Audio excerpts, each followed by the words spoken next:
Evangelho de Mateus, o capítulo de número 3.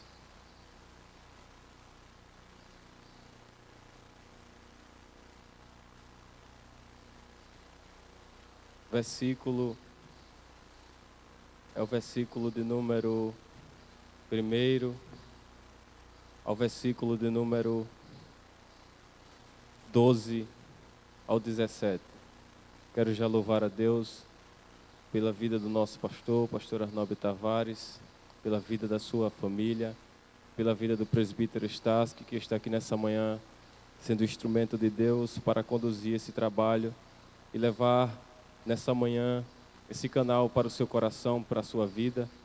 E eu tenho o costume de dizer que não é à toa que você abriu no YouTube nessa manhã e caiu na de Rio Largo. Sempre tem um propósito de Deus em realizar o que Ele tem para realizar na nossa vida. Mateus capítulo de número 3, versículo de número 1 e o versículo de número 12 e o 17, está escrito: Naqueles dias veio João, o Batista, pregando no deserto da Judeia e dizendo: Arrependei-vos, porque é chegado o reino dos céus. Porque este é anunciado pelo profeta Isaías, dizendo: Voz do que clama no deserto, preparai o caminho do Senhor e endireitai as suas veredas. Versículo 12: Cuja a peneira está em sua mão, e limpará cuidadosamente a sua eira. Recolherá no celeiro o trigo, mas queimará a palha no fogo indestrutível. Então Jesus foi da Galileia ao Jordão ter com João, para ser batizado por ele. Mas João o impedia, dizendo: Eu tenho necessidade de ser batizado por ti, e tu vens a mim? Jesus, porém, respondendo, disse: Deixa que assim seja por agora, pois nos convém cumprir toda a justiça. Então ele consentiu, e Jesus, quando foi batizado, saiu logo da água, e eis que se lhe abriram os céus, e viu o Espírito de Deus descendo como pomba e vindo sobre ele. E eis uma voz que do céu dizia: Este é o meu Filho amado, em quem eu me comprazo. Nessa manhã eu quero pregar acerca de um tema, e o tema é o ponto de encontro no lugar de origem.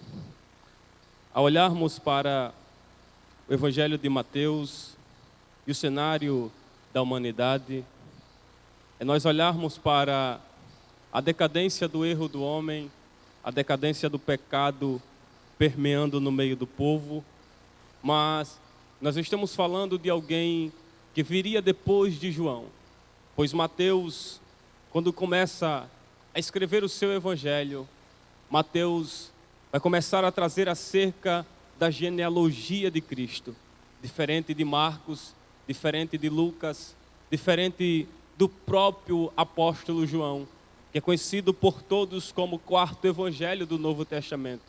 Mateus é diferente porque Mateus não vem falar acerca de um Cristo que é servo fiel, de um Cristo que é um homem perfeito, daquele que é o verbo vivo de Deus. Mateus vai falar acerca da atitude de alguém que da sua glória desceu dos céus para a terra, se fez como homem, como disse Paulo, despiu de todo o seu poderio e veio fazer o que ele precisava fazer, pagar o preço e trazer o homem para a volta da sua presença de novo.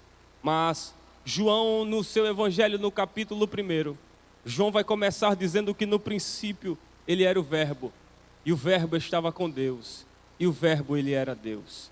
Ele estava no princípio com Deus, e todas as coisas foram feitas por ele, e sem ele nada do que foi feito se fez. Só que ao olharmos o que João está falando, João está mostrando alguém que já existia antes de todas as coisas. Em Gênesis capítulo de número 1, o livro vai dizer, a Bíblia vai retratar que Deus, no princípio, ele forma céus e terra. E agora quando Deus começa a fazer o céu e a terra, ele agora começa a fazer um lugar. E este lugar chama-se Éden. O Éden é o melhor ambiente para o homem habitar, para o homem viver. O Éden é justamente o lugar de paz, o lugar de gozo, o lugar onde Deus marcou um ponto de encontro com o primeiro homem. Este homem foi formado do pó da terra. Este homem foi aquele que recebeu o fôlego de vida dos lábios e da boca do Todo-Poderoso. Quando Adão é criado, quando Adão é formado do pó da terra, Adão agora está vivendo em um lugar de paz, de tranquilidade, de gozo e de alívio para a sua vida. Pois todos os dias Adão recebia a presença do Pai, a presença de Deus no lugar de encontro que era dentro do Éden. Só que o que me chama a atenção é que mesmo ele estando no ambiente de paz, no ponto de encontro com Deus, que descia todo o dia na virada do dia, Adão não vai mais estar naquele lugar. Pois agora Deus percebe que o homem estava solitário. E agora Deus vai dar uma disjuntora para ele. Deus agora vai dar Eva para Adão. E passa-se um inteirinho de tempo. Agora a serpente, ou Satanás, começa a ludibriar a mente do homem e da mulher naquele momento. Eles começam agora a comer do fruto proibido, que Deus havia estabelecido um decreto. De toda a árvore do jardim comerás, mas da árvore do conhecimento do bem e do mal, dessa vocês não vão comer. Porque Deus permitiu comer de toda a árvore do jardim, mas não comer daquela que estava ali, e que dela saiu o conhecimento do bem e do mal? É porque Deus sabia que o homem naquele momento que comesse, iria quebrar o primeiro altar, e o ponto de encontro seria destruído pelo homem. Eva come, Adão também come. E agora, em um inteirinho de tempo, o primeiro altar do ponto de encontro do homem está agora quebrado. Adão já não tinha mais a presença de Deus, porque Adão não vivia com relacionamento com Deus ano a ano, festa por festa, congresso por congresso. Adão tinha a presença de Deus todo o dia, na segunda, na terça, na quarta. Ele tinha todo dia a presença de Deus. Adão não recebia a presença de Deus uma hora apenas. Deus descia, os céus se abriam, Deus falava com Adão. Quando Adão estava na hora de conversar com Deus, ele corria para o ponto de encontro, o lugar de origem. E lá, quando Deus descia perguntando: Adão, aonde tu estás? Adão imediatamente, na minha conjectura, já dizia: eu estou aqui, Deus. E Deus descia, falava com ele. Diz a Bíblia que a terra tremia, tudo se abalava. Deus descia na terra, Deus descia no ponto de encontro com o homem para conversar com ele. Só que ao pecar com Eva e comer do conhecimento do bem e do mal, diz a Bíblia que Adão se esconde de Deus, ou ele tenta se esconder de Deus, vai para detrás dos arbustos, das árvores, por detrás das folhas dentro do jardim do Éden. E Deus naquele dia não tem como encontrar Adão no mesmo lugar de encontro do ponto de origem, porque o altar foi quebrado. E quando o primeiro altar é quebrado, Adão se esconde e Deus vai descer mais uma vez. E Deus já desce chamando Adão: Adão, aonde tu estás? Quando Deus pergunta, não é porque Deus não sabia. Deus sabia onde Adão estava. Mas quando Deus chama, é porque Deus está dando a oportunidade de Adão reconhecer o lugar que ele estava e o lugar que ele se encontra agora. Adão está por detrás dos arbustos, das árvores do jardim. E a Bíblia vai dizer que Deus está procurando Adão, chamando Adão dentro do Éden. E Adão é escondido. Agora começa um diálogo, um rebate: Adão, Eva e a serpente. Mas o primeiro altar foi quebrado. O pecado vai destruir a conexão do criatura com o Criador, do Filho com o Pai, de Deus e a humanidade. O pecado vai entrar por Adão e Eva. Só que o primeiro ato do pecado não começa na terra, começa no céu. A cobiça, a ganância, o orgulho de Lúcifer deu início ao pecado dentro do céu. O primeiro ato da vida de pecado e de morte espiritual está corroendo agora dentro do lugar do ponto da origem. Quando Adão peca, Deus o chama, e Adão vai responder dizendo: eu estou nu. Isso é Deus dando a oportunidade para Adão reconhecer.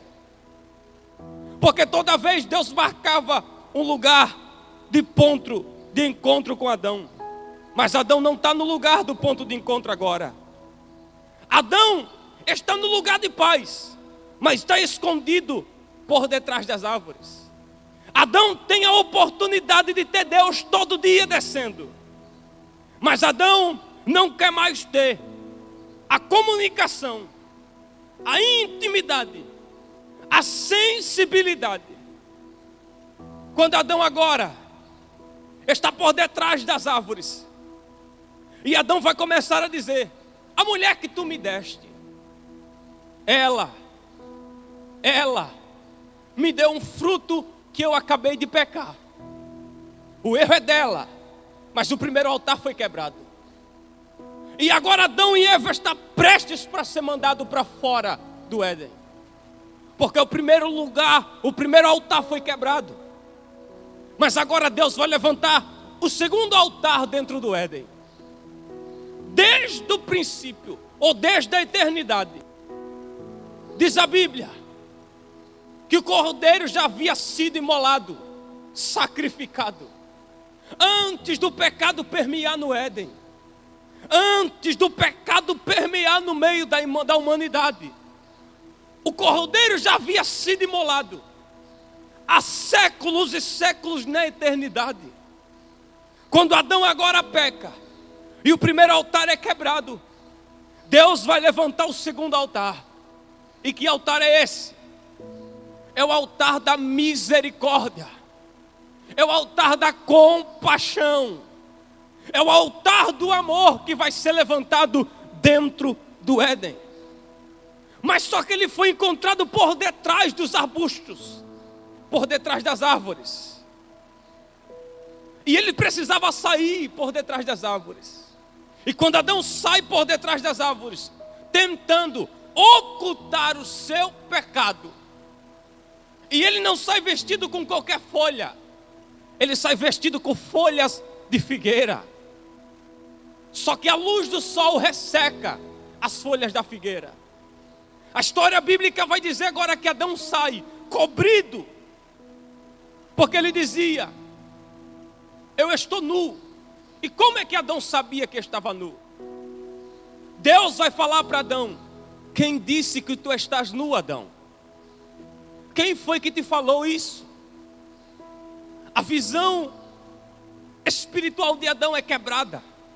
A sensibilidade, a compreensão de entender que ele estava solitário apenas agora. Deus está conversando pela última vez com ele. Só que em um interim de tempo, Adão está saindo por detrás das árvores, vestidos com folha de figueira. Porque Adão pensava que cobrir-se com folha de figueira dava para esconder o seu erro e o seu pecado.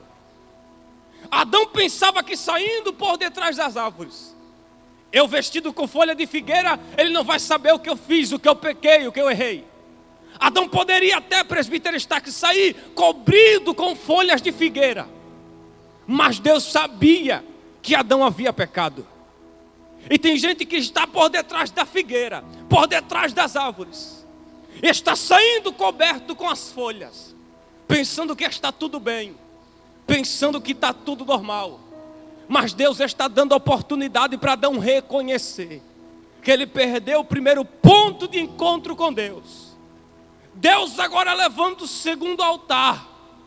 E este segundo altar que Deus levanta no Éden é o altar da misericórdia.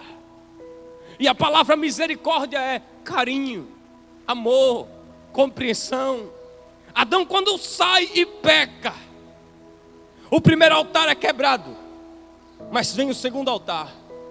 E quando o segundo altar é levantado, ele cobre Adão com pele de cordeiro. Adão é mandado embora, mas dentro do Éden Adão perdeu 3 coisas que corroeu entre tempo e tempo, e ninguém conseguiu cobrir o que Adão fez e perdeu essas 3 coisas no Éden. Primeiro, Deus não descia mais. Segundo, Deus não falava mais. Terceiro, Deus não descia no Éden. 3 coisas: Deus não falava mais. Segunda, Deus não descia mais. Terceira, Deus não se manifestava mais e o céu não se abria. Passa-se um inteirinho de tempo. Deus decreta uma espada flamejante ao redor do jardim para guardar o ambiente. Querubins na porta. Mas o primeiro altar foi quebrado, o segundo altar foi levantado. Mas quando ele é mandado embora, quando Adão é mandado para fora do lugar de paz, de gozo, do ambiente que ele desfrutava de uma boa intimidade com Deus, quando Adão é mandado embora, não se tinha mais condição, porque o pecado permeou no meio do povo. O pecado predominou no meio do povo. O pecado predominou no meio da humanidade de uma forma que Deus não falava mais, o céu não se abria, Deus não descia mais. Adão agora conhece a sua esposa fora do jardim. E parafrasear, enquanto Adão começa a ser mandado embora, começa a ser colocado para fora, o pecado permeou. Seu filho mata seu próprio irmão. O pecado e o primeiro assassinato acontece na humanidade. A primeira morte espiritual acontece no Éden. A primeira morte física e assassinato acontece fora do Éden. O pecado vem permeando no meio do povo. Mas só que Adão pensava, presbítero Starsky, que diferente de hoje, Adão cobrisse com folha de figueira, ele estava escondido. Mas não adianta. Não adianta estar escondido com folha de figueira.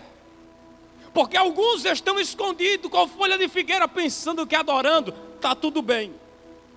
Outros pensam que estão escondidos com folha de figueira, ocultando o seu erro, porque estão falando em língua, profetizando, ou até pregando como nós estamos pregando aqui.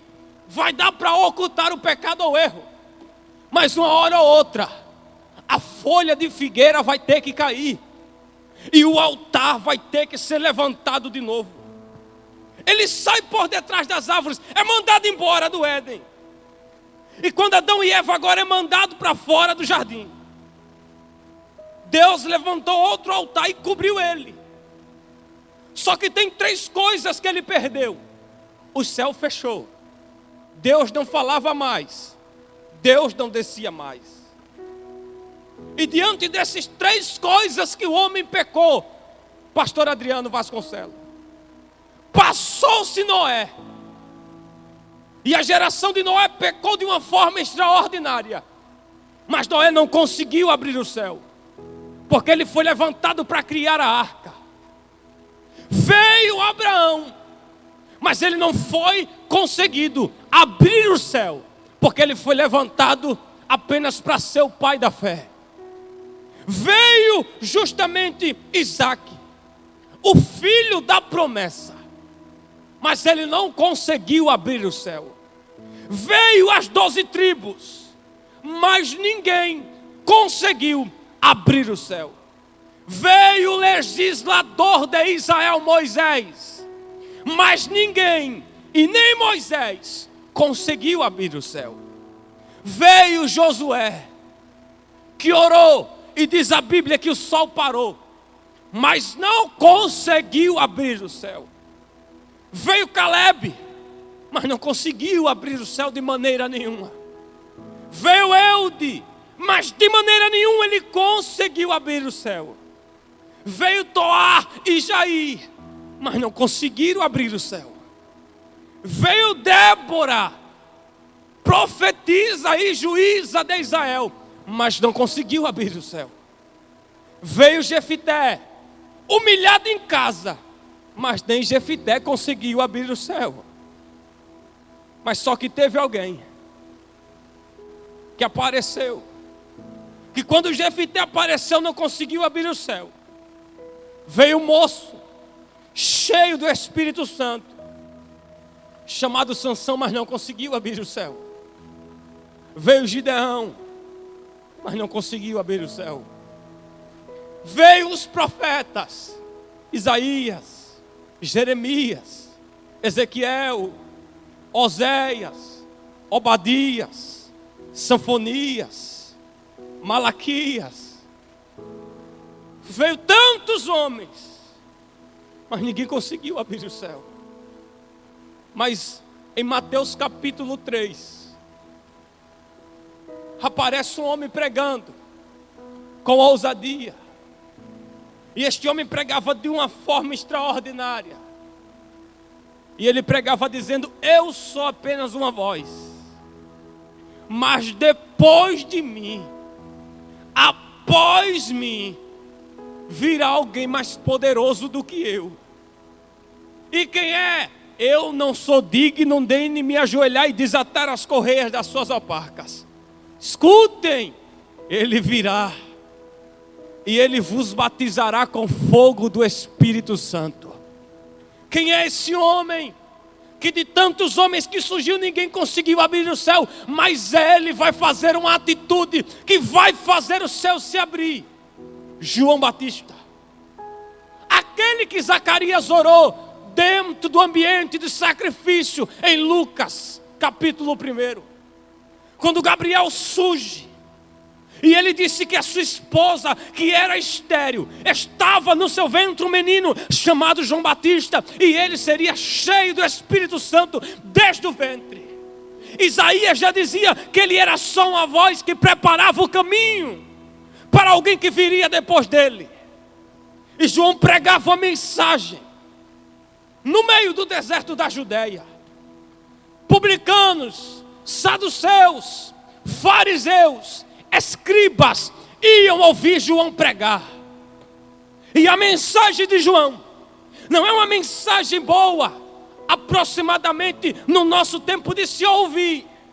A mensagem de João era: arrependei-vos, porque é chegado o reino dos céus. A mensagem de João era acerca do arrependimento.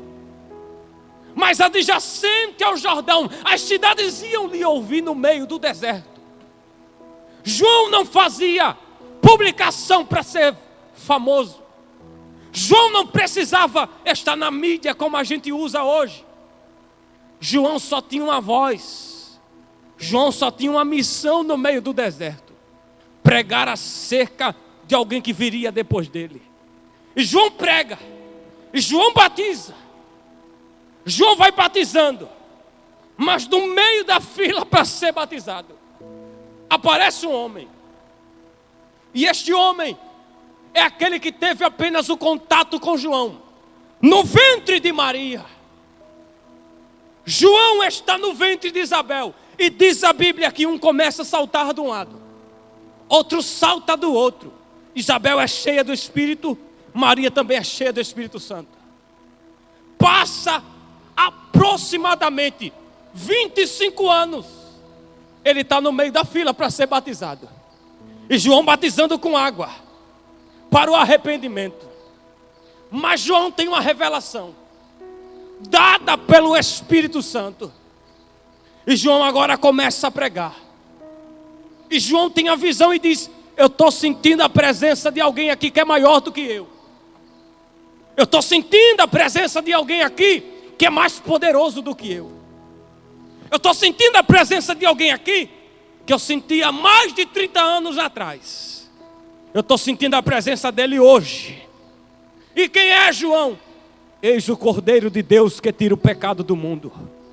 João apresenta Jesus agora. Jesus aparece para ser batizado na fila do Jordão. João olha e diz: eu quem careço ser batizado por ti. É mais do que uma honra.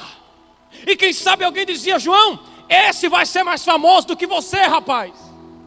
E João 3:30 está escrito: é necessário que ele cresça e que eu diminua, que eu me esconda e que ele apareça. Eu sou uma voz apenas. Eu sou o eco da voz dele que eu pregava no deserto. Eu sou o eco da voz de Deus. E hoje eu vim lhe dizer: ele vai ser batizado. E João querendo ser. Mas Jesus diz: é necessário que se cumpra todas as escrituras, João. Me batiza. Enquanto João vai emergir Jesus nas águas do Jordão. Retira Jesus das águas. 3 coisas que o homem perdeu no Éden vai voltar a acontecer no jardim, no Jordão agora, presbítero Estácio. Primeira coisa, os céus se abrem. Segunda coisa, o Espírito de Deus pousa sobre Jesus como uma pomba. Terceira coisa, Deus vai se manifestar de novo. No Éden, Deus não descia. No Éden, Deus não falava. No Éden, o céu não se abria. Mas no Jordão, céu abre, Deus fala e Deus desce. Por que Deus desceu? Porque o que foi perdido no lugar de encontro da origem, quando o dono do universo e da vida apareceu, os céus se abriu. O Espírito de Deus desceu, corpóreo de pomba pousa sobre Jesus. E Deus fala: este é o meu filho amado, a quem eu me comprazo, para salvar a humanidade. Não se tinha condição. Mas o terceiro altar está prestes para ser levantado. O primeiro altar foi quebrado no Éden. O segundo altar foi levantado no Éden. Mas Jesus aparece. E quando sai do Jordão, vai para o deserto. 40 dias e 40 noites jejuando e orando. Suporta a tentação. E agora Jesus sai. Mas só que o maior desejo de Satanás foi que ele se curvasse. Ele pega Jesus, leva para o maior pináculo. E diz a Bíblia que quando Satanás lhe apresenta todo o poderio do mundo, e ele diz: eu te dou tudo o que você quer, eu te dou. Só precisa fazer uma coisa: só me adora um pouco, que você não vai precisar ir para a cruz. Só me adora um pouco, que não vai ter 72 coroas de espinho cravada na tua cabeça. Só me adora um pouco, que não vai ter um soldado romano com um chicote na mão, te batendo a madrugada toda. Só se proste. Porque o que Satanás estava oferecendo para o nosso Cristo era tudo, presbítero Stasky, que nós seres humanos queria: poder, fama, aplauso e reconhecimento e glória humana. Só que Jesus percebe que Satanás não só vai começar a tentar com que ele não vá para a cruz desde esse momento, como em toda a trajetória de 3 anos de Jesus aqui, ele tentou também. Jesus suporta, porque ele sabe que não há evangelho sem cruz. Ele sabe que não há evangelho sem dor. John Stott disse que a cruz, quando foi carregada pela humanidade, todos os dias, ferida nos ombros de homens, mulheres e jovens. Mas a cruz é o ponto crucial de Cristo. E a maior declaração de amor que ele vai declarar é lá. Satanás sabia que se ele fosse para a cruz, todos os seus projetos iriam ser dissipados. E se você quer entrar no Evangelho nessa manhã, eu lhe digo: vai ter dor, vai ter sofrimento, mas também vai ter ensinamento para você suportar o sofrimento. Porque Jesus disse: vinde a mim todos vós os que estão cansados e sobrecarregados, e eu vos aliviarei. Jesus estava dizendo: se você estiver sozinho no mundo, a dor vai ser maior. Mas se tiver com a minha cruz nos ombros e eu do lado, se preocupe não. eu darei poder para pisar sobre serpentes e escorpiões. Satanás faz de tudo para ele se curvar. E ele diz: Satanás, só o Senhor teu Deus adorarás e só Ele servirás. Só que deixa eu abrir um parêntese para correr para o final.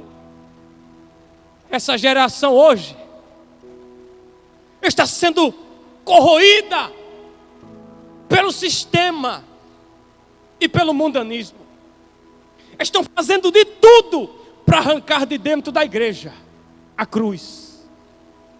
Estão fazendo de tudo para arrancar do meio da igreja algo chamado santidade.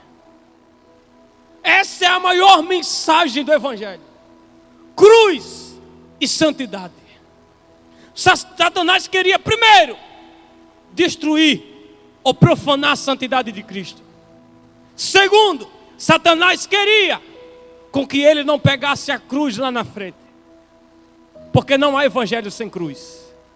Pode haver um tempo gospel, mas não há evangelho sem cruz.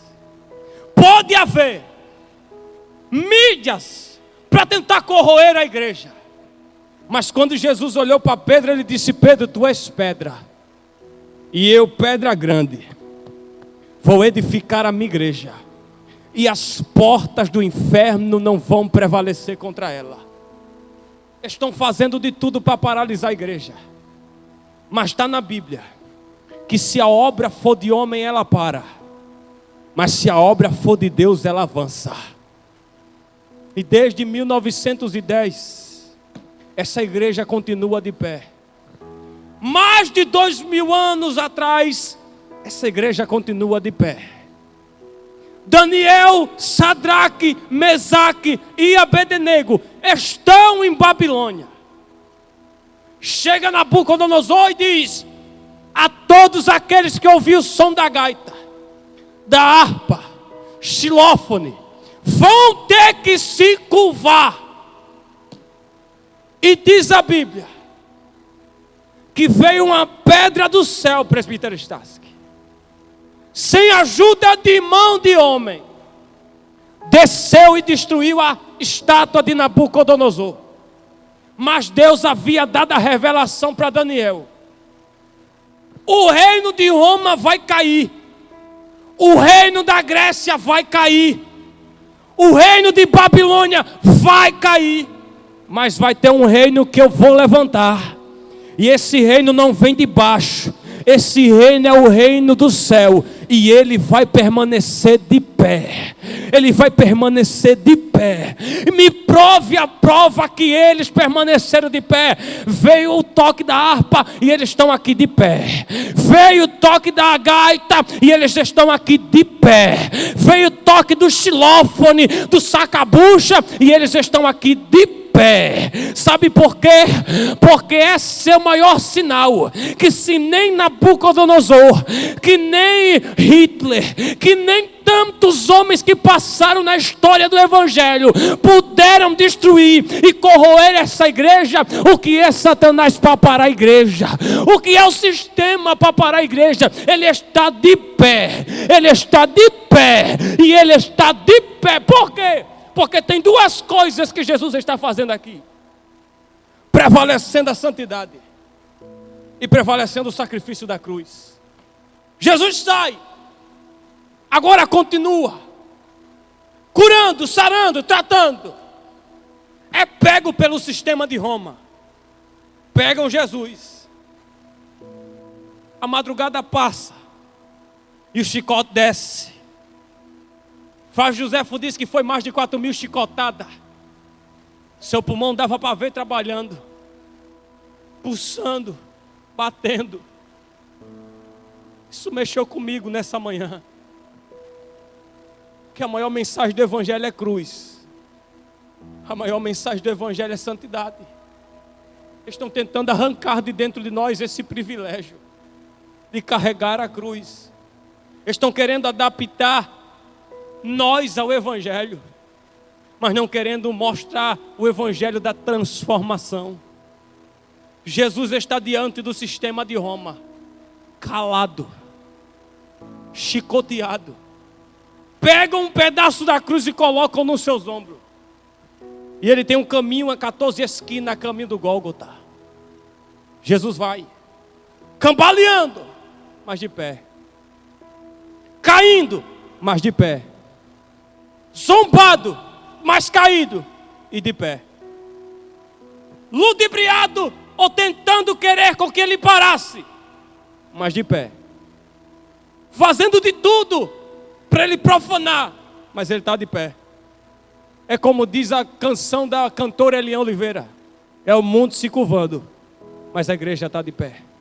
Se você puder dizer para quem está do seu lado nessa manhã, diga para ela, diga para ele: o primeiro altar foi quebrado, o segundo altar foi levantado, mas o terceiro altar vai permanecer eternamente de pé. Jesus chega, cai, com a cruz nos ombros. A luz da Bíblia Sagrada vai dizer que pega um homem chamado Cirineu, porque sempre no caminho do Calvário, sempre Deus vai levantar alguém para ajudar você. Pega um Cirineu, coloca o Cirineu para levar Jesus até o Gólgota. Ele chega, deitam Jesus, e quando deitam Jesus, começam a bater, a cruz é levantada. E eu não sei se você já percebeu, pegue em uma espada, o cabo da espada é para baixo, e existe algo na espada que é colocado assim no meio dela. A cruz, porque existia 3 tipos de cruz romana. Primeiro, em forma de X. Segunda, existia justamente em forma de T. Mas essa é diferente de todas as cruzes. Essa é semelhante a uma espada virada de cabeça para baixo, presbítero Stasky.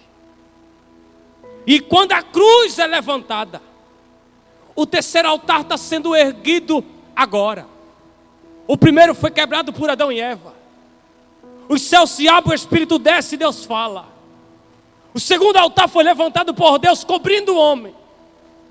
E não havia esperança da humanidade voltar a dialogar com Deus, porque havia algo que separava o homem e Deus, Deus e o homem. Mas a cruz é levantada, e do alto da cruz, Satanás, que tentou Jesus desde quando ele estava no deserto, para ele não ir cumprir o que ele veio cumprir, Paulo disse que ele nos reconciliou no corpo da sua carne. Sabe o que é isso? É aquilo que está em 1 Pedro.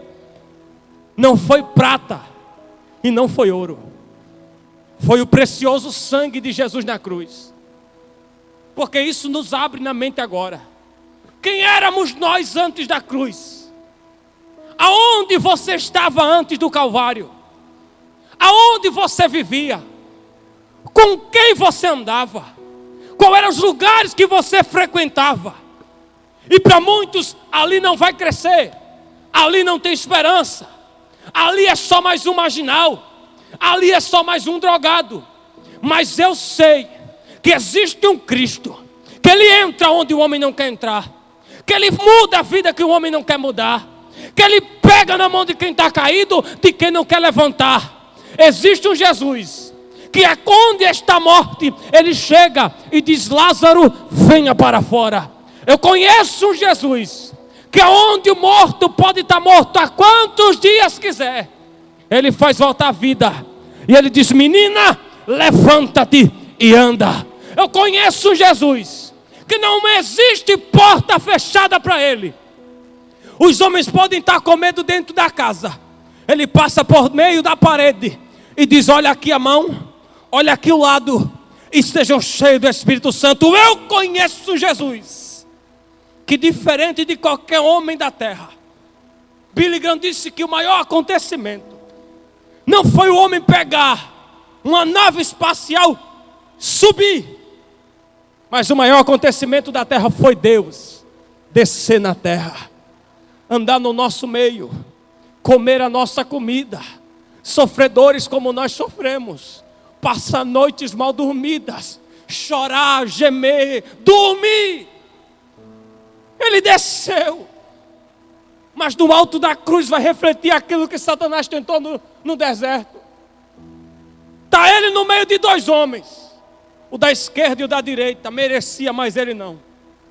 Olham para Jesus, o da esquerda diz: tu não és o Cristo, desce dessa cruz.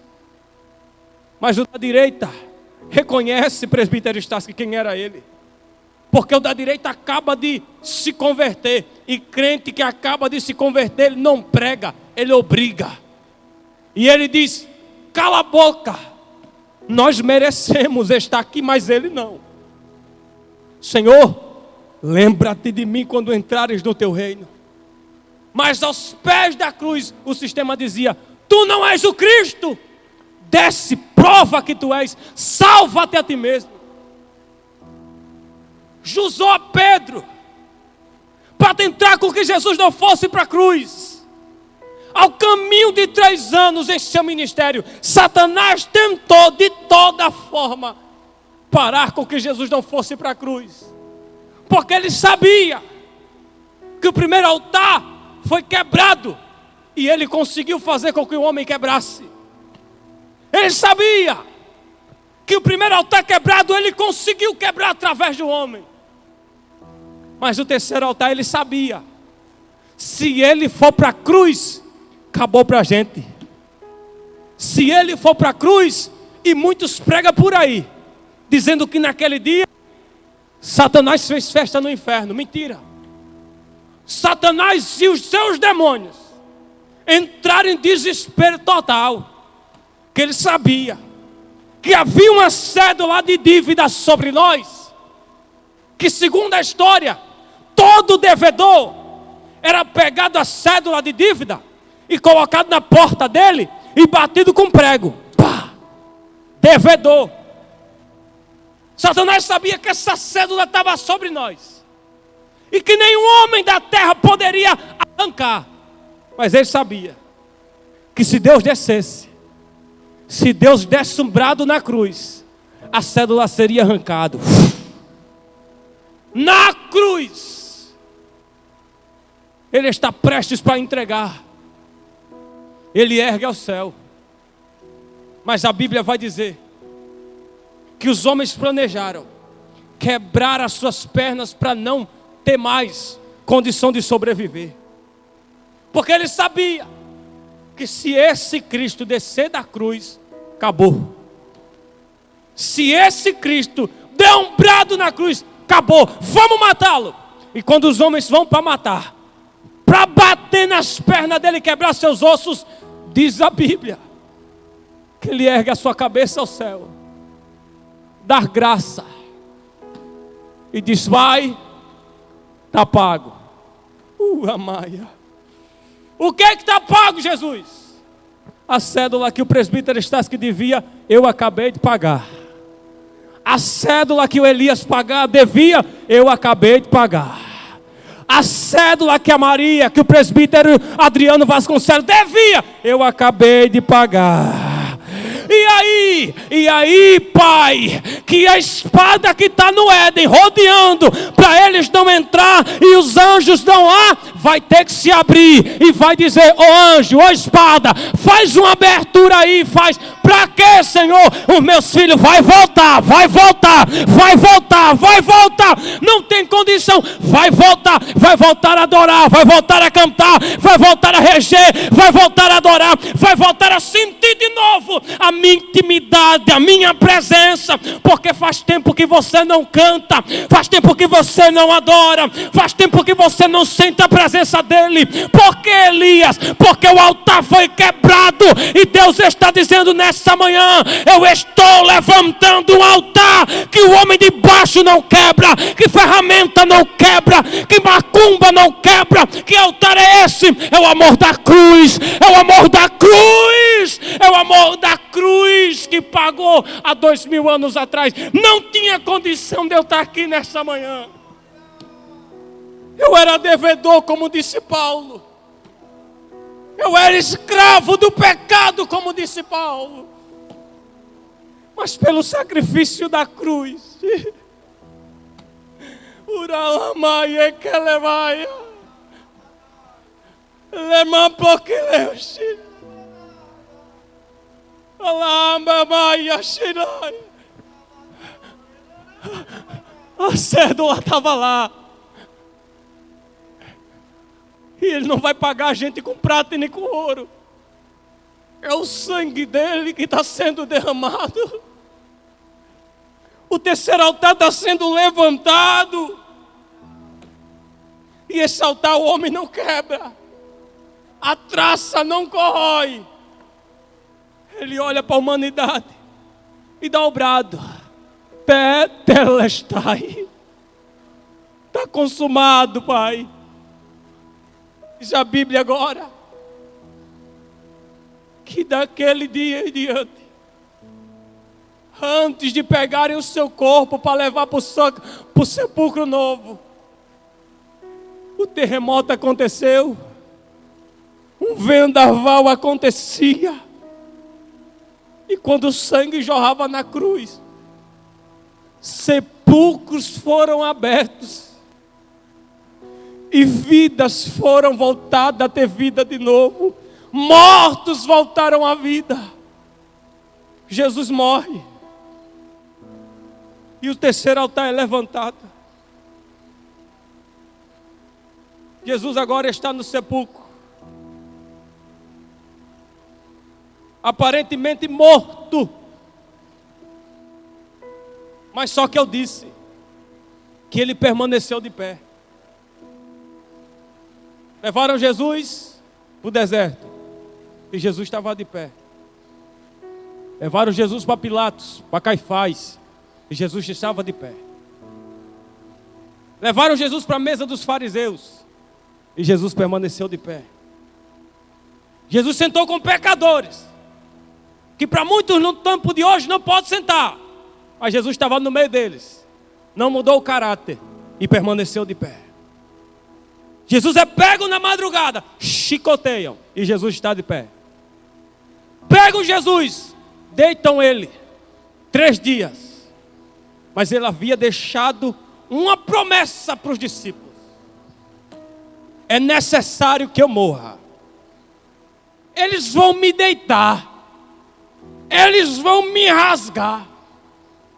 Isaías disse que nele não se havia beleza nenhuma. Olhar para Jesus e não chorar, segundo alguns eruditos, seria difícil. Não chorar com ele. Maria chorava, e os discípulos partiram com medo. Mas Jesus havia dito uma promessa para os discípulos: no terceiro dia eu vou ressuscitar. Estão 2 discípulos ao caminho de Emaús, com medo, presbítero Stasky. E eles estão com a bolsa na mão, partindo. Mataram o nosso Cristo. Os nossos sacerdotes pegaram ele, desceram lenha, bateram, rasgaram ele e mataram. Mas ninguém matou a Jesus. Ninguém matou a Jesus. Ele mesmo disse: ninguém tira a minha vida, sou eu quem a dou por amor de vós. Ele se entregou, não foi a traição de Judas, não foi a negação de Pedro. Ninguém matou Jesus, ele mesmo se autodoou. Os discípulos estão indo para casa. Chega Jesus no meio e diz: de quem vocês estão falando aí? Tu és o único estrangeiro aqui, não sabe? Que mataram o nosso Cristo, um homem bom, poderoso em milagre, fé. Jesus vai passando direto, eles não sabiam que era Jesus. Mas o terceiro altar foi levantado. Após ter sido morto, ressuscitado, ele vai atrás de um por um, para voltar para o altar da intimidade. Ele chega, vai passando direto, e os 2 discípulos que aprenderam o amor com Jesus já estavam chutando o pau da barraca e dizendo: acabou, desisto de tudo. Eles olham e aprenderam o amor e disse: moço, já está ficando tarde. O dia já se foi e a noite está declinando aí. Fica conosco essa noite, depois o Senhor vai. Jesus entra tendo convite. Quando chega na casa, pergunta: tem alguma coisa para comer aqui? Tem. Ele não desiste de ninguém. Pega o pão. Diz a Bíblia que partindo e dado graça, eles perceberam que aquele partido era diferente. E os corações deles queimavam. Quando olharam um para o outro, olharam para o pão, ele já não estava. Pegaram as malas que ele já tinha arrumado para desistir de tudo e chegaram em Jerusalém dizendo: ele está vivo. Jesus está vivo. Jesus está vivo. Jesus está vivo. Ele vai atrás de Pedro. Ele vai atrás de um por um, porque ele não desiste de ninguém. Quem sabe você quebrou o primeiro altar, perdeu a intimidade, mas Jesus hoje está lhe chamando para o lugar de encontro, para o ponto da origem. Quero saber onde está a primeira vida para Jesus nessa manhã. Venha, aceita Jesus. Está na hora de você voltar para o lugar da intimidade hoje. Está na hora de você sentir a presença dele hoje. E eu quero saber onde está a primeira vida para Jesus nessa manhã. Digite aí: eu quero voltar. Eu quero voltar. E eu quero voltar. E eu louvo a Deus pela oportunidade. Presbítero Estácio, que Deus abençoe. Em nome de Jesus.